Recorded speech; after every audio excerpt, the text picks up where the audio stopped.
and welcome to my channel. My name is Lynn, and for this card, I'm going to do some more foiling onto black cardstock. I really loved doing this with the Spellbinding Witches card that I made for Halloween, and so I thought this dragon, which is so adorable, from Holland would be a really good candidate. I don't have a make machine. I just have an Amazon basic laminator, and that's this right here. It does have two settings though. It has a 5mm and a 3mm. I'm switching it onto the 5mm so you can see the on light. And I want to do that first so that gets nice and hot, because it's not really ready to laminate or foil anything until the second light, the ready light, turns green. So while that's warming up, I'm going to cut down my foil.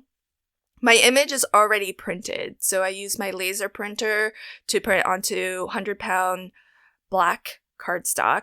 And so the toner that laser printers use is actually a plastic. So it sits on top of your paper, unlike inkjet printers, which generally use dye or pigment-based inks, which will soak into your paper. And toner, because it's essentially just a plastic, when you run it through your laminator, the heat from your laminator is going to melt that plastic. And that's what's actually going to grab onto your foil. And this is just transfer foil. It's not heat foil. So now that my ready light is on, I've just put my cardstock with my foil pretty side up on top. And I've sandwiched that in between a folded piece of just plain thin copy paper. You want thin paper here so that it's not going to, the paper or the carrier doesn't absorb too much of the heat. And I don't even look at it the first time through. I just automatically always pass it through a second time. And I normally, my first pass through, I always put the folded edge of my carrier through. That way there's no, or at least less possibility of corners getting rolled up and caught into the rollers of the machine. But usually on my second pass through, or if I need a third pass, I'll actually rotate this whole sheet here. That way different parts of your image get the hottest, get the most heat, because once the project starts going through, it's already cooling down the elements that are in the machine. So that's why I like to kind of rotate it so that the hottest heat is getting applied to different areas first. And I think ultimately this worked out really well. I think I'm really beginning to learn how my laminator operates, how much time it needs, and more importantly, the thickness of the paper to use, because the thickness of the paper is actually going to really impact how much pressure the rollers put onto your foil or onto your project in general, but it's going to determine how much pressure the foil gets pushed into that toner ink. And so I've found that at least 100-pound cover weight cardstock at a minimum yields pretty good results, as you can see here. I found ideally my 120-pound cardstock, even though it's not super smooth, it has a nice thickness to it, and that gets me fairly good results as well.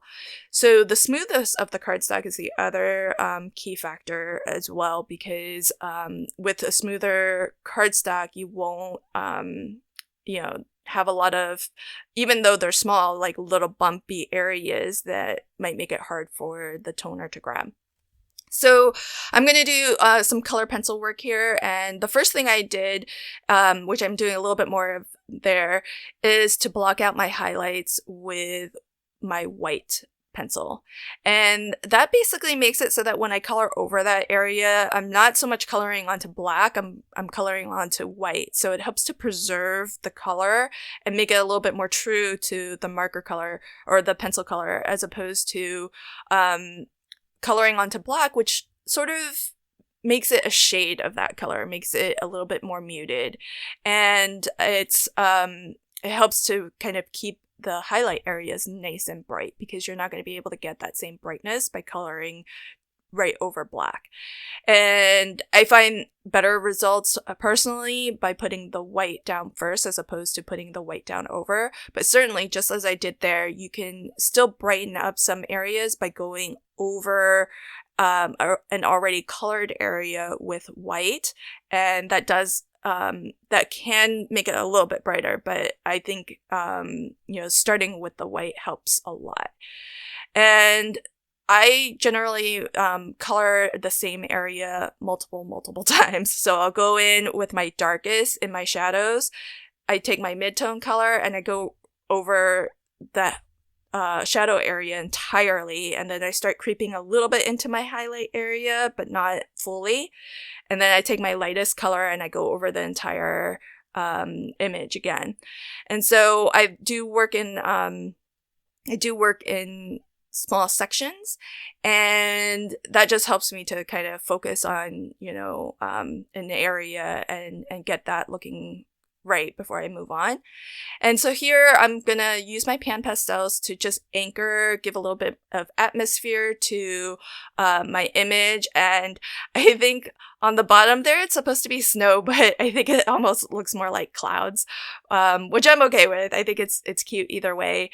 And then I went over around the entire image with just a little mix of blue and white. Just when I saw that the snow looked a little bit more like clouds, I just decided, well, I'll just go with that and make it a little bit of a cloudy background or a sky background.